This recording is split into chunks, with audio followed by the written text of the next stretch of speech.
segunda-feira. Olá, bom dia, tudo bem? Falei que sempre que sou eu que estou apresentando é o doutor André. Eu acho bom porque a gente fica da mesma altura e eu não tenho problema. O Flaviano também é da mesma altura, então tá tudo certo. O Flaviano, eu consigo ser menor que o Flaviano, só que como eu fico de salto, aí parece que eu sou um pouco maior, sabe? Doutor André, hoje é um assunto complicado, né? Sobre as pessoas que têm transtornos mentais. Você trouxe algumas explicações pra gente, o pessoal entender de fato como que você pode solicitar esse benefício. Sim, hoje falaremos, né, a respeito do benefício do INSS para as pessoas que possuem ali algum transtorno mental, né, uma doença psicológica muito conhecida, né, as depressões, esquizofrenia. Então, isso gera também direitos e consequências para o INSS. E é a respeito disso que a gente vai conversar hoje. A gente sabe que muitas pessoas sofrem, né, de algum transtorno mental. Cerca ali, um dado estatístico, né, informa que cerca de 20 milhões de brasileiros possuem algum transtorno mental.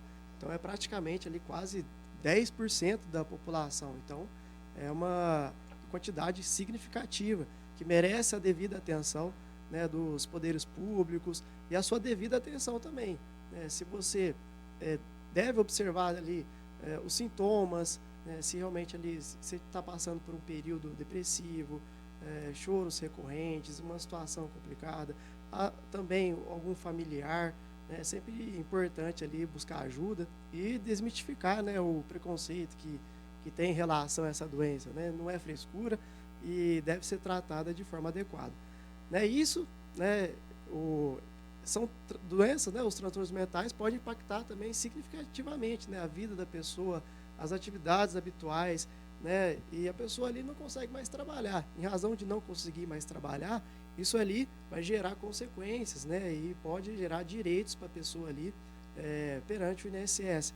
Tá? Então, o INSS ali, ele protege a pessoa ali, caso também está passando por uma dificuldade, né, algum problema psicológico. Acho que esse é o primeiro ponto, né, doutor André? A pessoa percebeu que não está mais conseguindo exercer as suas atividades profissionais, é o momento de procurar ajuda, procurar um profissional qualificado para ver se tem direito a esse benefício. Sim, com certeza, né? Procurar uma ajuda de um profissional da saúde, primordialmente para tratar o quadro de saúde, né, e posteriormente ali buscar os seus direitos do INSS para estar assegurado financeiramente durante esse período que você não vai conseguir trabalhar. E a gente vai falar aqui quais benefícios do INSS para as pessoas ali que estão passando por essa dificuldade com esses transtornos. A gente tem o auxílio-doença, né, o auxílio-doença acidentário, a aposentadoria por invalidez e o benefício assistencial, né, mais conhecido como BPC-Loas.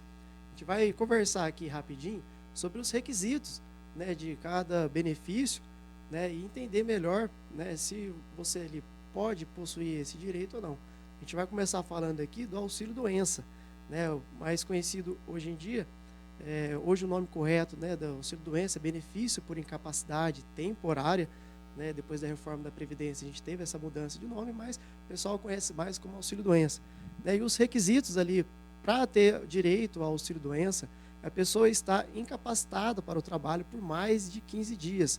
Tá? Então, a pessoa ali está passando por uma dificuldade, está passando por um problema psicológico e precisa se afastar do seu trabalho, né, por mais de 15 dias. E a gente está sempre informando aqui da importância, né, de ter um laudo médico que descreva ali a situação, né, que descreva os sintomas que a pessoa possui, né, que tenha nesse laudo também assinatura, carimbo do médico, a data de expedição e, muito importante também, se possível, ter ali o período de afastamento necessário para o tratamento.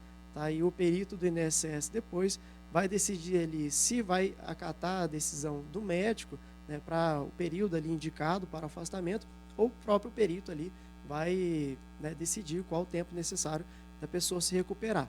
Então, é uma condição transitória, né? A pessoa vai se recuperar e ele gera o direito de receber o auxílio-doença.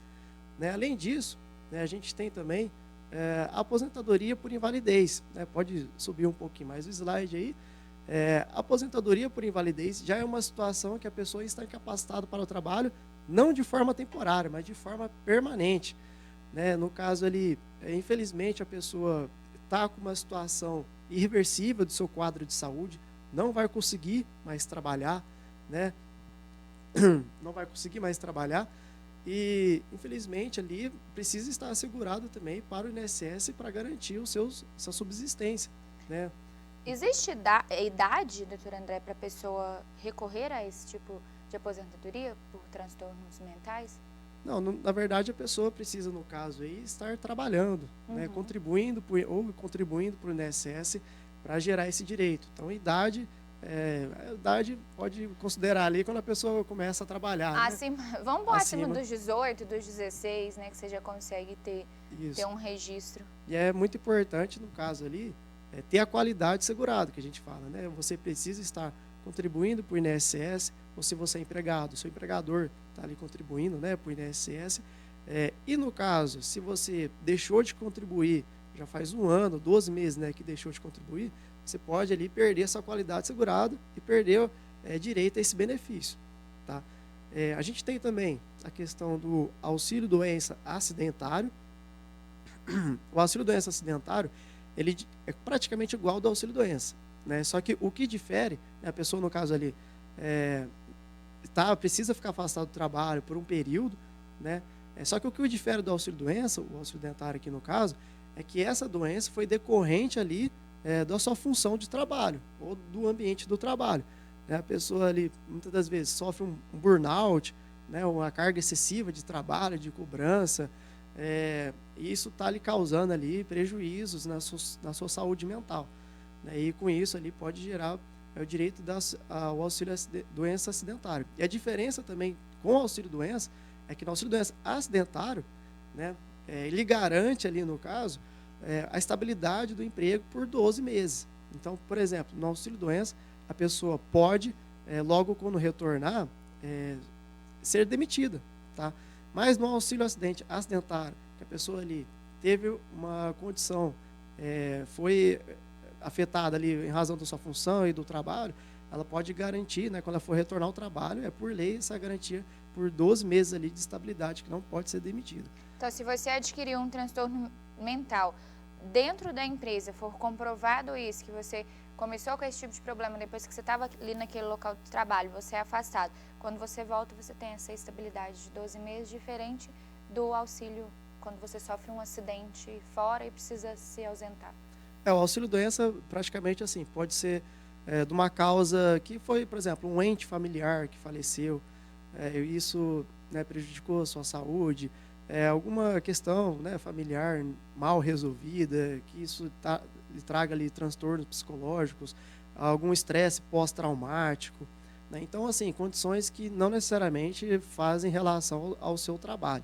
Mas se a doença ali, né, a sua doença psicológica tem relação com o seu trabalho, né, ou seja, em razão do trabalho, de carga excessiva, muitas metas para cumprir, não cumpre as metas, e sofre penalidade, sofre assédio moral também, pode ser, né? Em razão disso, ele garante ali o auxílio-doença acidentário, que tem essa garantia. Mesmo quando a gente determina um tema, as pessoas sempre mandam algumas coisas um pouco diferentes, né, doutor André? Chegou uma mensagem agora falando do plano Unimed, ele tem 63 anos, sou agregado. Eles podem aumentar meu plano faixa etária? A resposta é sim, né? Porque tem toda uma tabela de valores, né? Aí precisa verificar certinho o contrato ali, como que tá as regras que foram estabelecidas com o seu plano de saúde, mas aí já foge um pouco do tema dia. Hoje, que é falar sobre os benefícios do INSS, né? E a pessoa que tem osteoporose, me perguntaram também, ela pode recorrer a uma aposentadoria? Sim, com certeza. Não tem ali doença específica que vai lhe garantir o afastamento, né? É importante que pode ser qualquer doença, e essa doença está lhe trazendo, né, incapacidade para o trabalho.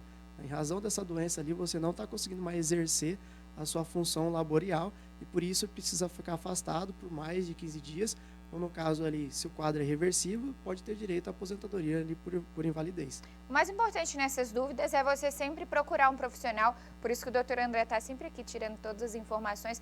É preciso, né, reunir documentação, exames que comprovam não só no transtorno mental, mas outros tipos de doença também, né? O principal é isso, iniciar o processo para saber depois como que ele vai caminhar, né? Se vai ser um afastamento, se vai ser uma aposentadoria, o mais importante é procurar um profissional. Certo, é isso mesmo. O mais importante é atrás da documentação médica, dos laudos médicos, relatórios, exames, exames complementares, como relatório de um psicólogo. É importante esclarecer aqui que se você tiver somente um laudo, né, um relatório, quer dizer, de um psicólogo, né, ou de um terapeuta, ele não basta, né? Tem que ter, no caso, aí, um laudo médico, né, um atestado ali médico, para gerar direito ali do benefício perante o INSS. E é importante, né, ter toda a documentação, por exemplo, no caso de depressão, tá? Às vezes a pessoa ali está com episódios, né, de depressivos, né, em razão de algum acontecimento que aconteceu, mas pode ali retornar ao trabalho, né, normalmente, né? Isso aí pode ter o direito ao auxílio-doença. Agora, pode ser o caso ali de uma depressão que é recorrente, tá? Uma depressão ali que já se estende ali por anos, que o uso da medicação ali já não surte mais efeitos, né? Então, para comprovar isso daí, a gente precisa laudos médicos de vários anos, relatórios médicos informando ali todos os sintomas. Às vezes, o caso ali, a pessoa apresenta quadros, surtos, tentativas, né, de suicídio, né? Então, tudo isso, tendo essa documentação médica, pode gerar o direito ali à aposentadoria por invalidez, tá? Então, receituários, uso da medicação, comprovar por vários receituários que o uso da medicação foi aumentando durante o tempo e com isso não está surtindo efeito. Então, são essas provas que pode ali comprovar o direito ao benefício da aposentadoria por invalidez. Esse tipo de aposentadoria ou afastamento, ele precisa também fazer aquela base de cálculo de renda familiar ou não? Não, aí no caso, a gente está falando das pessoas aqui agora que contribuem para o INSS, né? Que tem ali o direito ao auxílio-doença, aposentadoria por invalidez. Caso ali a pessoa não contribui para o INSS, ela também pode ter direito, mas é um benefício assistencial, né? Direito ao benefício assistencial à pessoa com deficiência. E um dos requisitos é que traga ali impedimentos superiores a 2 anos, né? Então, tem a documentação médica comprovando que a pessoa ali vai estar com essa incapacidade, né, por 2 anos, né, por no mínimo ali 2 anos, e está enquadrado no critério também de baixa renda. O critério da baixa renda é 1/4 do salário mínimo da renda per capita, né? Então, pega ali a renda familiar da pessoa, divide pelo número de pessoas que moram na casa, e se atingir ali até 1/4 do salário mínimo, que hoje é 1.412, então 353 por pessoa, ela está enquadrada ali para poder receber o BPC. É importante a gente considerar que no BPC, o critério é de deficiência, não estritamente de incapacidade. Então, isso tem consequências diferentes, porque a deficiência, né, ela não traz também, apenas limitações no seu trabalho, traz na sua vida diária, o prejuízo das suas funções metabólicas, a pessoa, por exemplo, não consegue se higienizar, se locomover, então tudo isso é levado em consideração na perícia médica, né? O perito lá vai informando, né, vários ali quadros ali, dando uma pontuação para ver se a pessoa foi prejudicada, quanto que ela foi prejudicada. No final, se ultrapassar essa pontuação, fica caracterizada a deficiência e pode ter direito ao BPC. O BPC é a garantia de 1 salário mínimo por mês às pessoas com deficiência. Doutor André, a Daniela Távora, acho que é isso mesmo o sobrenome. Bom dia, Daniela, obrigada pela participação. Fibromialgia, dá auxílio doença ou algum tipo de afastamento? Sim, com certeza. Fibromialgia é uma situação bastante recorrente lá no nosso escritório. Fibromialgia também, no caso ali, é consequência de uma doença mental, né, que ocasiona, né, dá essa cronicidade, né, e acaba ocasionando essa fibromialgia. E a mesma situação, né, precisa, no caso ali, comprovar que está lhe causando incapacidade para o trabalho, ou se não, ter direito ali ao BPC e fica caracterizado essa deficiência com impedimentos superiores a 2 anos. Essa também é interessante, um tema que tem sido debatido constantemente. Gostaria de saber se TDAH tem direito a algum benefício. Meu sobrinho foi diagnosticado há pouco tempo, tem laudo e tudo mais. Olha, a gente trabalha muito comum lá no nosso escritório, é o BPC para pessoas, né, com autismo, no espectro da autista, e também com TDAH, né? No caso aí, o TDAH é uma condição que é difícil de ser provada perante o INSS. Então, na grande maioria dos casos, é necessário judicializar, né? Então, a gente consegue muitas vezes reverter isso somente na justiça. Até porque também quem faz a perícia médica do INSS muitas vezes não é um médico especialista na doença, né? Às vezes é um médico, um clínico geral que não conhece as especificidades dessa doença.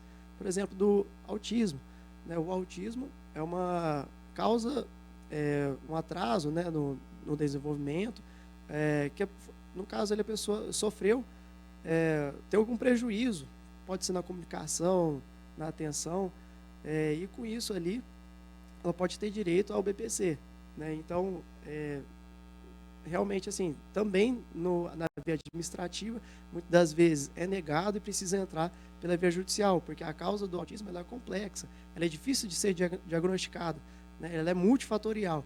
Então, isso aí tem essa dificuldade que realmente precisa judicializar. Doutor André, muito obrigada pela participação. Como eu disse desde o início, se você tem alguma dúvida, o mais importante é procurar um profissional qualificado, por isso o doutor André está aqui. Sempre está aparecendo o telefone aqui na tela, o Instagram também, para quem quiser entrar em contato, né, doutor André, vocês estão à disposição. Sim, estamos à disposição. Não só em Divinópolis, né? Divinópolis, São Gonçalo do Pará e online também. Hoje em dia o online facilita tudo, né? Dá Sim. para atender pessoas de diferentes cidades da nossa região.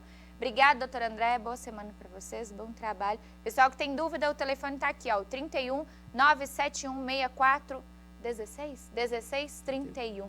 Muito obrigada. Muito obrigado. Prazer recebê-lo aqui. Agradeço mais uma semana. A gente vai falar...